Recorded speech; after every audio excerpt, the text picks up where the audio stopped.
right now on your mobile device. This is Fox Montana, local news at 9, where a new leader is emerging. She literally has no health insurance right now. You know, if something would happen to her, she's, out of luck, I guess. Despite efforts to insure the uninsured, some students tonight are still struggling to get health coverage. Good evening, I'm David Winter. And I'm Angela Marshall. Welcome to the Fox Montana News at 9. Enrolling college students is one of many focuses of a weekend health summit. ABC Fox Montana's Parker Collins joins us now live from the Missoula newsroom with what some young adults are doing to get covered. Parker? Angela and David, the 2015 Health Summit starts tomorrow at the University of Montana. Experts will be on hand not only to give you more information about signing up for insurance, but also to sign you up on the spot. Young people are critical for the Affordable Care Act to work, according to public health nonprofit, the Robert Wood Johnson Foundation. The nonprofit also found students are usually healthy, so they can pay money into the system without needing a lot back, keeping prices low for everyone.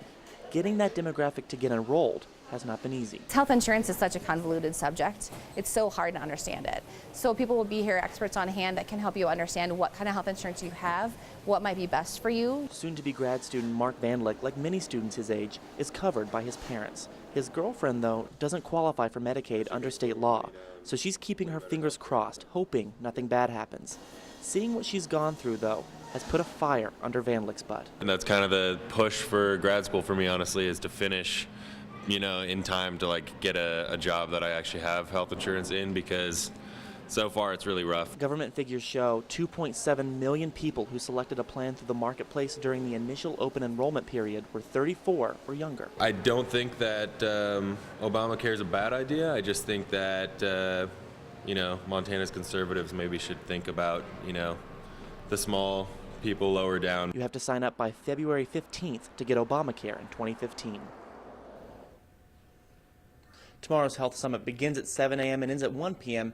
in the University Center, and most of the services are free. Back to you.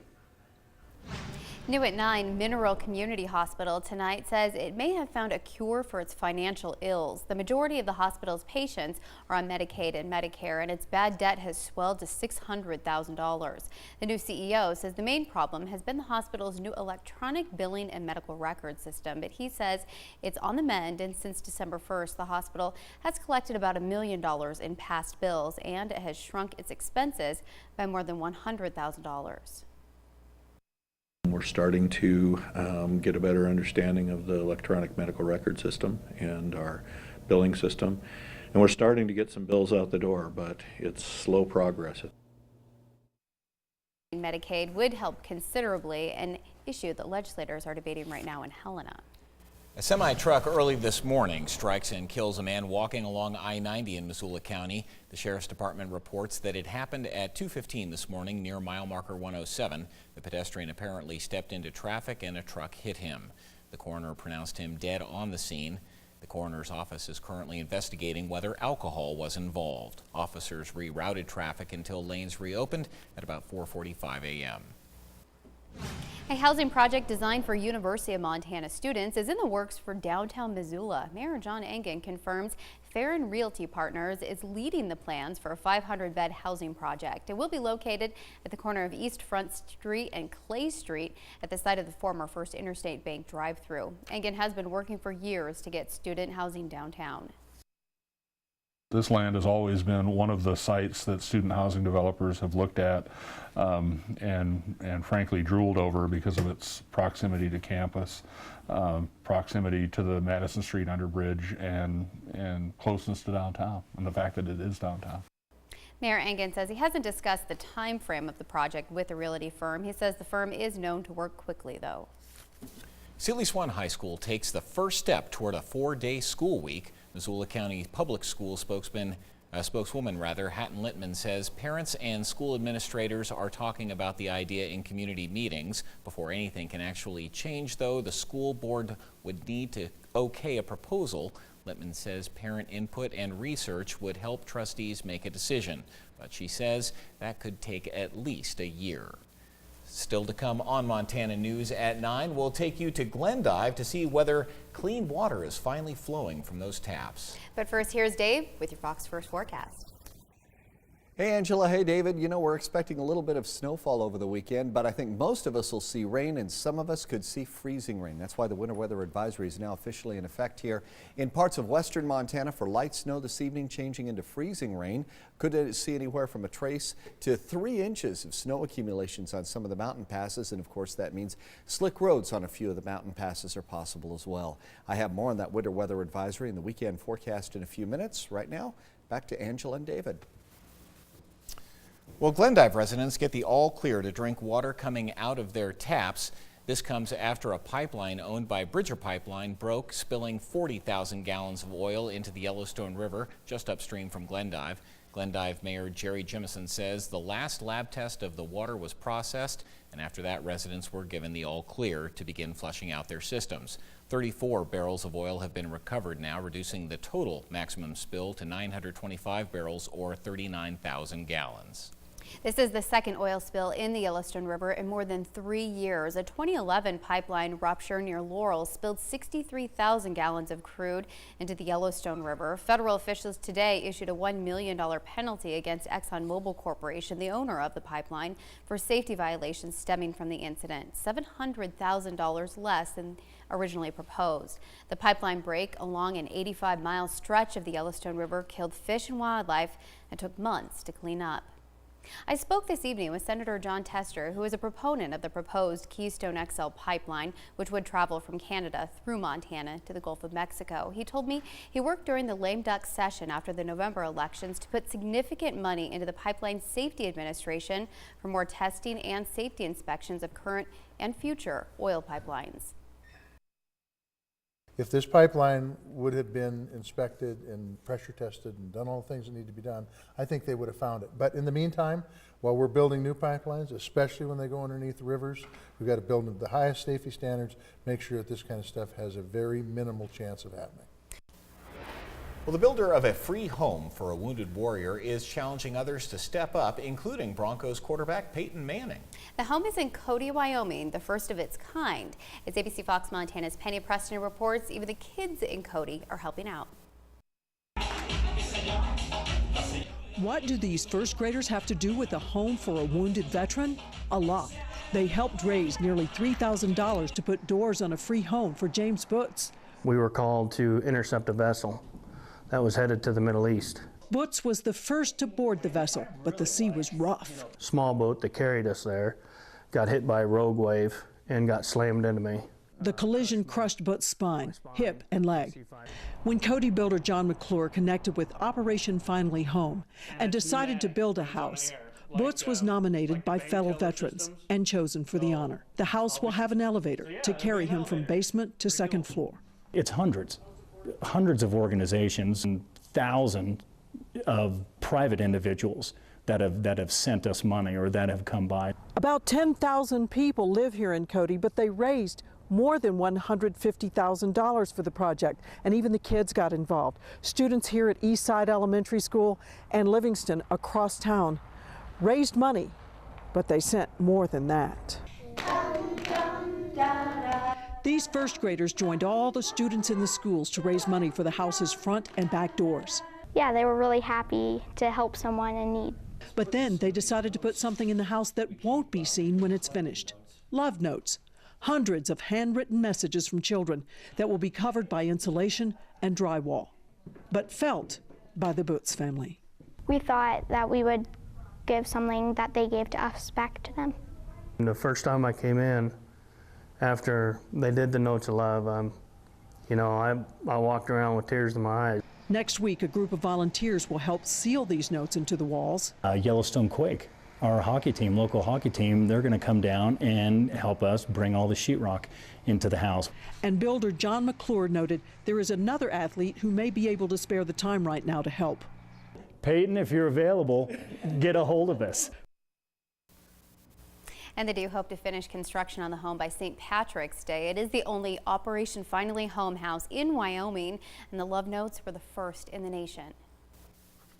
Heart attack victims could soon get improved treatment at Community Medical Center. The Missoula Hospital today accepted more than $100,000 from the American Heart Association. Some of the money will go towards emergency room equipment and hospital staffers who keep up a database. CMC has been working with the American Heart Association since March, forming a statewide cardiac task force to streamline care and teach people about heart health. Dave Cochran joining us now with a look at our forecast. Had to dust off the snow zone chart here because we're expecting the snow zone to go up in altitude just a bit. Now we'll see some snow in some of the valley locations, but it'll probably be rising over the weekend to 7,000 feet. I'll tell you more about that in the weekend forecast next. Tracking the weather for Western Montana, Fox Montana is the Weather Authority. Evening from the Fox Montana Weather Center. Didn't think we were going to need the snow zone for a while. Usually we need this only when it's, fall or spring snow or something like that, and you've got warmer temperatures, and that's actually why we need it. We have warmer temperatures going to be moving into Montana. So snow zone's going to rise over the weekend to 7,000 feet. So Lost Trail passes in the zone, but Butte, Lolo, Lookout, Bozeman, Missoula, Kalispell all could be dropping below the snow zone as the weekend goes on. Of course, we got the winter weather advisory, and that's mostly for the freezing rain that we could see out of this. It's going to be in effect until Sunday morning, and it's for all the areas you see shaded in blue there. So highs today made it to 34 in Kalispell, made it almost to 40 in Missoula, did make it to 40 in Butte and Bozeman, and look at Dillon, made it to 46 degrees today. That's kind of warm for this time of year. Here's the current temperature. It's 34 in Kalispell, 35 in Missoula, 24 in Butte, 27 in Bozeman, 36 is the current temperature in Dillon. Not much to see on the Butte camera until about lunchtime today. Then the clouds finally lifted above camera level. Took a little longer in the Missoula area for the cameras to lift above camera level, but then it dropped back down again. There's the Hamilton camera, and you can see we had more sunshine in the southern Bitterroot Valley.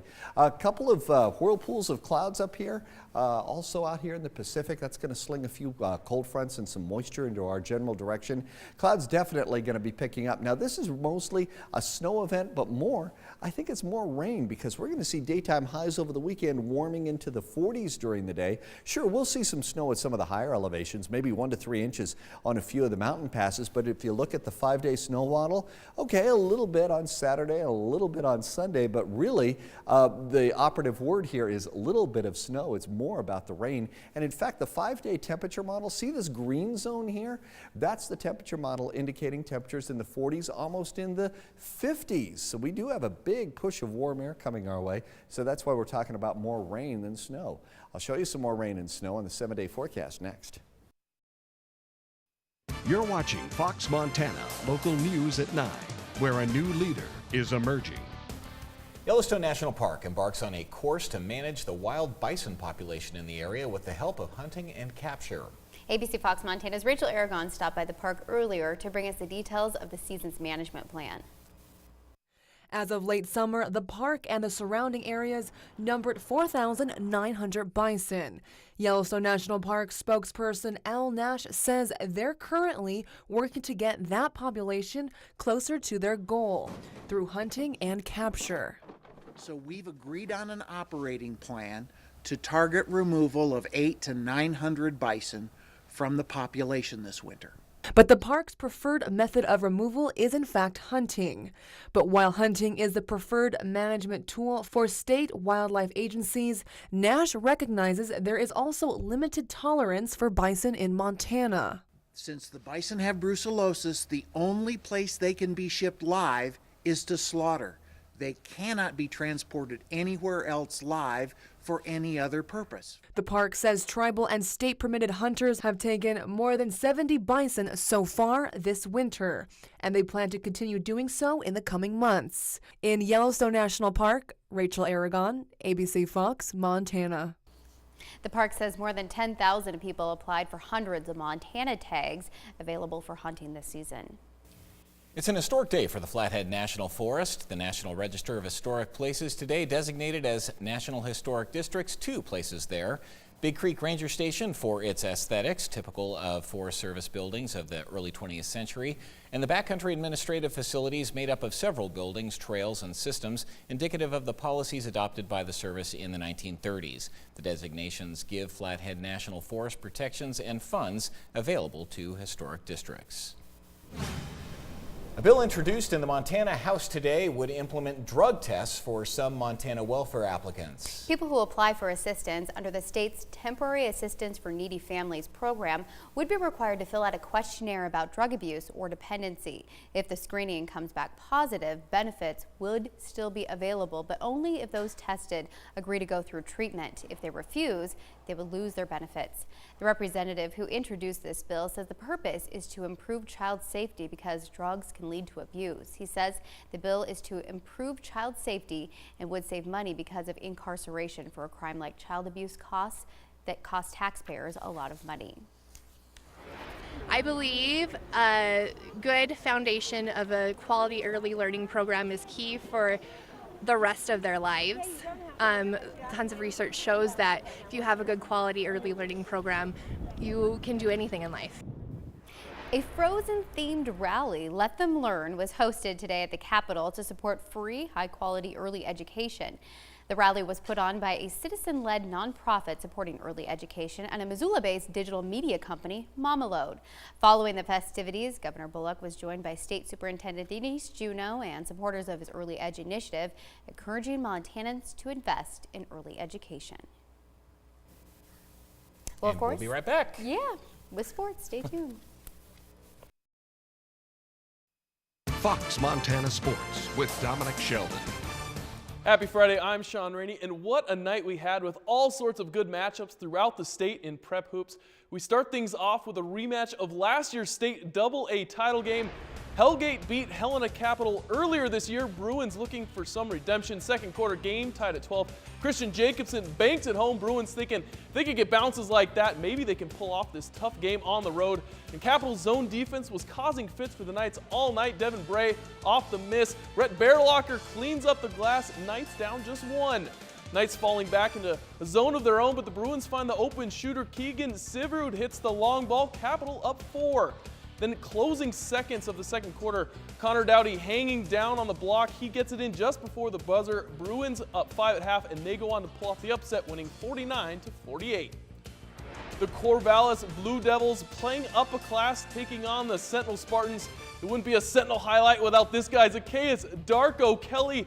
The dude is behind the backboard, but he got an A in English. Side spin gets it to drop. You can bet that will be on the Did You ABC That Sports Moments of the Week on Monday. Corvallis with the ball now. Big Jace Gilder flexing down low. Gets it to go. His buddy in the stands. He's pretty excited. Corvallis down just 1. ZDK with the ball now. Splitting defenders, doing all the work. Sets it up on a silver platter for Mitch Roberts, who says thank you very much. And we have a tied ball game. Later, Darko Kelly passing it right at me. But John Mitchell saves my life, then takes a baseline and finishes in traffic, and Sentinel goes on to win 69-49. Now how about some Class C action? One of Angela's old stomping grounds, the Sealy Swan Lady Blackhawks taking on Valley Christian. First quarter, Sealy already up 7-0 off the missed shot. Alex Bowman gets the offensive rebound and the putback. Still in the first quarter, Mary Stumper gets it in the corner using the best move in basketball, the pump fake, to get an open shot. She knocks it down. 16-2, and speaking of high percentage, Marisol Carroll doing work down low. Lady Blackhawks in firm control of this ball game. Valley Christian, they're not gonna quit though. Grace Louder with the nice bucket inside. 62-14, your final. Now over to Bozeman for some college track, where Montana State is hosting UM and Idaho State. Start with the women's mile, a total of 8 competitors in this one. We jump to the final straightaway. It's Katie Nichols from ISU who wins it with a time of 5 minutes and 12 seconds. David, could you beat that one? I don't know. Now the men's mile, everyone getting off to a good start. Final 60 meters, Tyler James from Idaho State passes the group. He wins the race with a time of 4 minutes, 16 seconds. Matt Asay from MSU finishes in second. Next up, women's 60-meter hurdles, neck and neck out of the gate. Carly McCutcheon from Montana State slowly starts to slip away. She holds on, winning it in a time of 8:77. Skip now to the women's 400, all 3 from Montana State racing in the second heat. Final straightaway, it's Paige Squire from MSU who pulls away from her teammates, finishes with a smile on her face, and she wins it in 57 seconds. Now when the fall season comes around next year, Montana State volleyball will have a different leader. Earlier today, the Bobcats introduced J.J. Riley as the newest head coach. Tonight, Rob Jesselson tells us more about the man in charge of turning the program around. I'd like to introduce J.J. Riley, the 10th head coach at Montana State. After a search that took just a few months, the Montana State volleyball team has found their man, as J.J. Riley will be the new head coach of the Bobcats. To be here right now, it's been awesome. It's a dream come true for me to have an opportunity to lead a program, and it's just the start of a goal. I mean, the goal is not completed. It's not enough just to be up here as a head coach, but I have to do it right, and that's my focus, and I want to make a huge impact, be extremely successful. So my goal is just starting. Coach Riley comes to Bozeman as a proven winner. For the last 3 seasons, he served as an assistant coach at the University of Utah, leading the Utes to back-to-back 20-win seasons and a national ranking. Prior to that, he was an assistant coach on the USC men's team, a team that made a Final Four appearance. I'm going to talk to my team about it, but they have to be abnormal in everything they do. Their preparation, their conditioning, their work ethic, support for each other. And they're going to have to give. You got to give for your team or for your program. And you got to be selfless. And if it's about you, you're not going to win. So obviously the knowledge helps to have it, but you've got to build a team. Riley takes over a program after Kyle Weindell was let go at the end of the season, and he takes over a team that has some experience. Just right away, he was all about the culture and the team chemistry and making it known that our faces in the community and all about the love that we need to have for the game, and just kind of brought that back out in us, which was awesome. Can't thank everybody for this opportunity, and I look forward to having a great experience, getting the fan base, keep it going and getting it stronger, and just ready to rock and roll and have fun. In Bozeman, Rob Jesselson, ABC Fox Montana Sports. Now the prep basketball highlights we had tonight in the 9, a little appetizer. We got many more games coming up on the ABC Montana News at 10. More kids who get an A in English? Yeah. That's a great line. More food thrown into sports stories? Maybe. We'll see. We'll see. We'll be right back.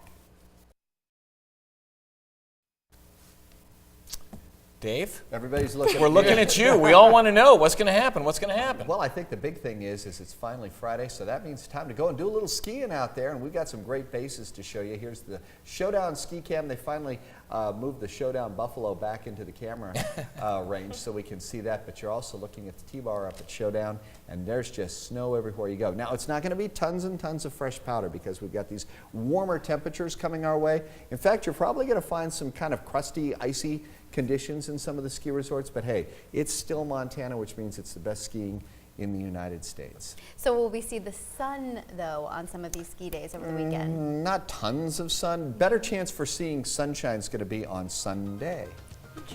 Hey, what was that bison wearing anyway? What's he wearing? He's got a little hat on. I think he's got a little hat on. Snow hat? Like kind of a Yeah, a little do-rag. snow hat. Yeah. I wouldn't buffalo you about the bison. Yeah. Thanks for joining us. We'll see you back here on the ABC Montana News at 10. Good night.